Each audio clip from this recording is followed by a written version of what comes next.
मेरे या बुढ़ापा है तो इसी में इस गरीब खाने में गुजारा करते हैं। आप में से बहुत से लोग जानते होंगे कि खालिक साहब बहुत खातो किताबत करते हैं और इंशाल्लाह उनका एक मजमू भी है, ज़ाहिर बानेहाली साहब ने जो शाया किया है, मकातिब अब्दुल खालिक, मकातिब अब्दुल खालिक के नाम से इनके खतूत बहुत ज़्यादा मशहूर है। तो कैसे सवाल ये पैदा होता है कि आप अगर मैथ के, आप अगर रियाजी के इल्म थे और आप माशाल्लाह उसी मजमून वही पढ़ाते रहे, लेकिन ये शौक आपको दिलचस्पी कैसे लगी इस? एक बात यह है, बचपन से हम एक तो हमें वो खुशखती के मुकाबले होते थे। उसके बाद जब भी मैं कॉलेज था तो कॉलेज से हम घर के लिए, तब मोबाइल का सिस्टम नहीं था, खत लिखा करते थे, तो यहाँ से भी खत ये भेजा करते थे। तो मैं कोशिश करता था कि खुशखत लिखूँ। फिर उसके बाद असल में दूसरी एक बात ये है कि हमें मैट्रिक का इम्तिहान देने के बाद 3 महीने छुट्टी होती थी, पीयूसी महीने का इम्तिहान देने के बाद 3 महीने, फर्स्ट ईयर के बाद, फिर बीए के बाद। इस दौरान में हमें क्या है कि मुलाजिम भी हो गए, तो हमें शौक़ था भैया कातिब जो है बनने का। ये जम्मू जाते थे, हम अखबार लिखते थे, क्योंकि उन दिनों बड़ी अहमियत थी किताबत की। और यहाँ तक कि मैं बीएड भी कर रहा था। फिर जम्मू में जाकर जो है अंदाज़ा कीजिए कि मैं पोस्ट ग्रेजुएट था और मेरी तनख्वाह जो है 100 रुपया थी या 90 रुपया थी माहवार, और उससे गुजारा नहीं होता था बीएड के दौरान या वहाँ जम्मू में रहकर। फिर क्या, हम किताबत करते थे। हम शाम को जो है 4 बजे बैठते थे, जनाब वाली खबरें एडिटरी भी करनी, एडिटोरियल भी लिखना, फिर किताबत भी करनी और अखबार भी लिखना भी, और उसकी एडिटिंग भी करनी। मेरे साथ एक मेरे बड़े प्यारे साथी थे, मुझसे वो इस तरह से जूनियर थे पढ़ने में, अब्दुर्रहमान रुनियाल साहब।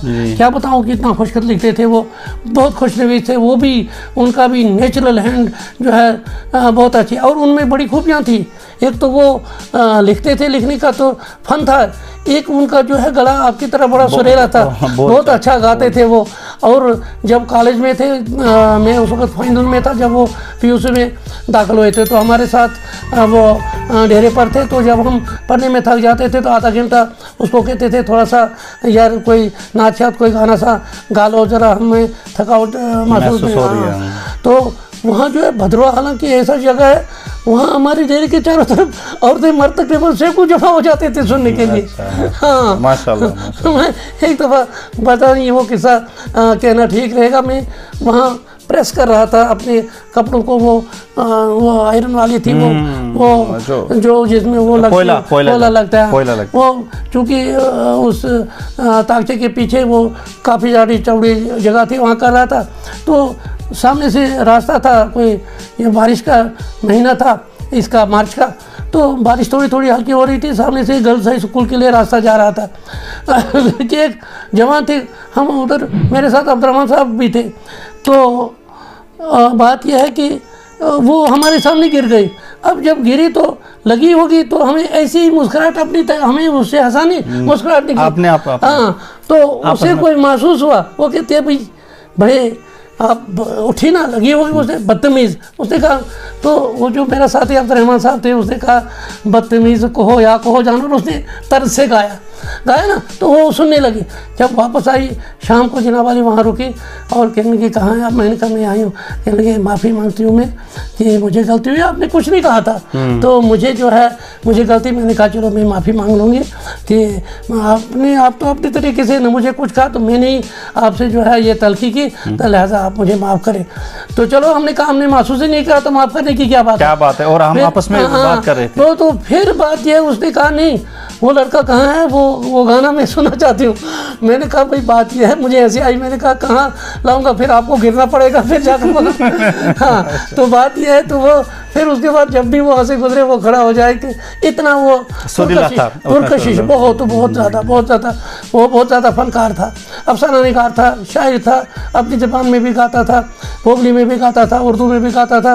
बिल्कुल वो कॉलेज में जो है वो टॉपर था, जैसे ड्रामे शामे जब होते थे उनमें वो हिस्सा लेता था ठीक ठाक।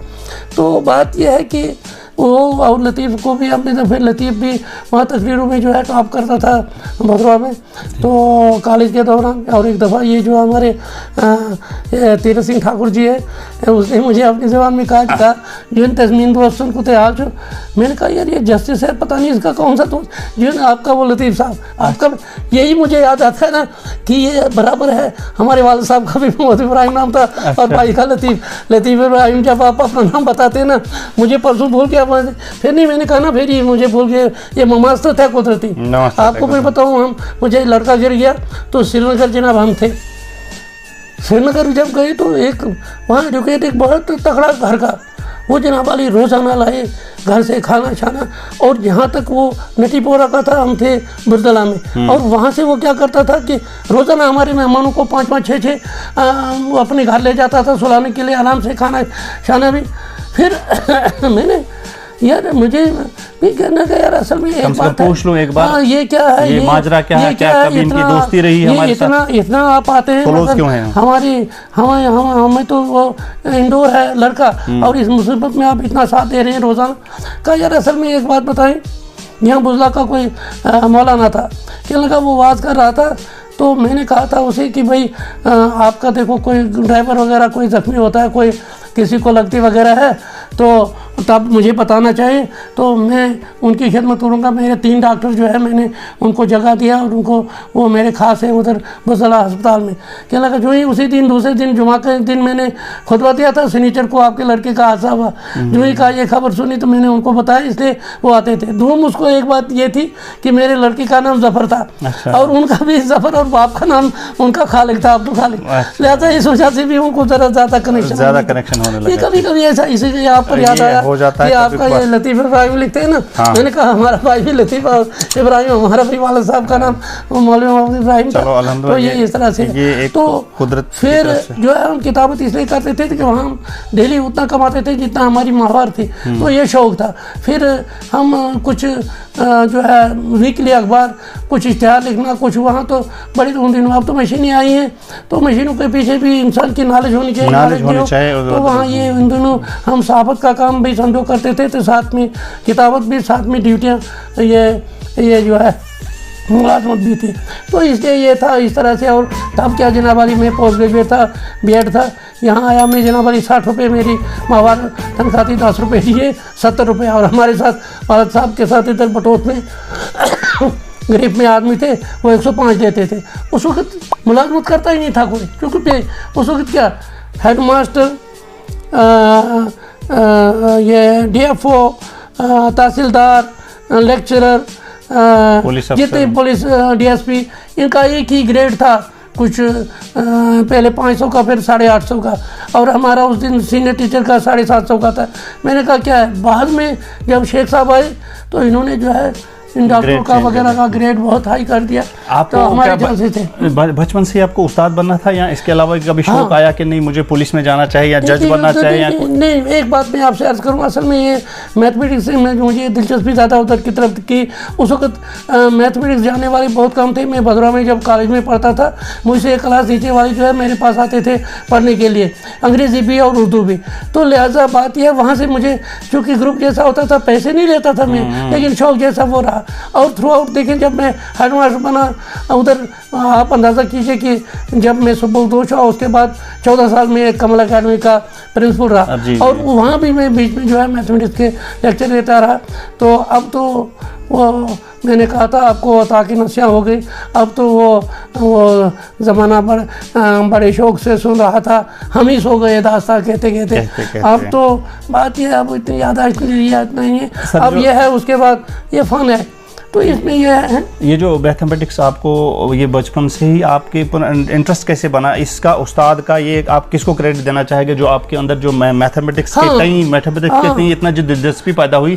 आजकल के मुकाबले में अगर बात की जाए, आज उस ज़माने के बरकस अगर आज के तालिब इल्म का मुवाजना किया जाए, मैथमेटिक्स से दूर होते जा रहे हैं। लेकिन आपको क्या ये वालिद की तरफ से था, या कोई ऐसा उस्ताद जिसने आपको इसकी तरफ बहुत ज़्यादा जो है माइल करवाया? करूँ कि किश्तवाड़ का एक हमारा, अब पता नहीं वो होंगे जिंदा या नहीं, उनका लड़का जो है वो CO रिटायर हुआ था बदवा से, किश्तवाड़ से। तो वो सोमनाथ पंडित सोमनाथ, वो हमारे उस्ताद थे, प्राइमरी उस्ताद। जब मैं पोगल स्कूल में पढ़ता था तो वो बहुत ज़हीन थे। 8वीं तक वो हिसाब पढ़ाते थे। मुझे वाले साहब ने कहा इसके पास पढ़ा करो, बड़ा बेहतरीन। और उस वक्त जो है जो उर्दू में था 8वीं तक वही होता था मैट्रिक में अंग्रेजी में। हाँ, इसलिए मुझे तकरीबन पता नहीं 137 की नंबर आए, नहीं 200 में से। तब तो ये नंबर बहुत ज़्यादा होते थे, तब तो 5 नंबर 60 थे, मुश्किल से 80 तक कोई पहुंचता था। मुझे कुछ 137 वाले साहब ने कहा इसका हिसाब अच्छा है, इसलिए ज़बरदस्ती उधर प्रोफेसर ने कहा था कि इसको मत दे दो, हिसाब में मैक्सिमम यहाँ फेल हो जाते हैं। अच्छा। फिर उन्होंने जो है दे दिया। लेकिन आपके वाले साहब को पता था कि इनका जो बेसिक है मजबूत है, इसलिए उन्होंने बड़ी शौक था मेरे पढ़ाने का, तो उन्होंने अल्लाह ताला उन्हें जन्नत नसीब करे, तो उन्होंने बड़ी मेहनत की। तो फिर जो है उन्होंने हमारी पढ़ाई में, लतीफ़ साहब हमारे छोटे भाई है, तीसरा भाई है एजाज साहब है, वो भी सीनियर टीचर रिटायर हुए। दूसरी बहन हमारी है, उसने भी मैट्रिक पास किया है 2nd डिवीज़न में। लेकिन बात यह है कि उन्हें बहुत शौक़ था और ख़ुद भी वो ज़हीन थे, तो वो आर्ट, वो ड्राइंग भी जानते थे, पर्शियन भी, उर्दू भी, अंग्रेज़ी भी, वो सब माहिर थे। और आपके कुछ वहाँ पे क्लास फेलो रहे होंगे, उन लोगों का, उनका अगर जिक्र करना चाहोगे? यार क्लास फेलो देखे ना, हम कोई 37 लड़के PUC में दाखिल हुए थे, तो फाइनल तक हम 11 पहुँचे। 11 में से जो है ये 9 लड़के हम पास हुए थे। हमारी क्लास में फेलो में से एक है जी बानहाल का, उसके मोहम्मद इकबाल खान, मोहिद्दीन खान और रेंजर थे, उनके बेटे। तो वो भी छोटी उम्र के ही थे, भदवा कॉलेज में उनके, वो नानिहाल वहीं के थे, भदवा के ही, तो लिहाजा उनको थी, वो दाखिल हुए थे। तो उनके वालिद साहब और हमारे वालिद साहब क्लास फेलो थे। तो वहाँ जब उन्होंने उस लड़के से वो मुलाकात कराई, तो वो मेरे हम जमाती है। वहाँ से दूसरे हमारे ये गुलाम नबी आज़ाद साहब है, और फिर वहाँ से लसा कोल एक है, और हमारा वो नहीं वहीं से कश्मीर नहीं, वहाँ भदवा से वो अभी भी हैं, कोई ठेकेदारी की क्या करते हैं।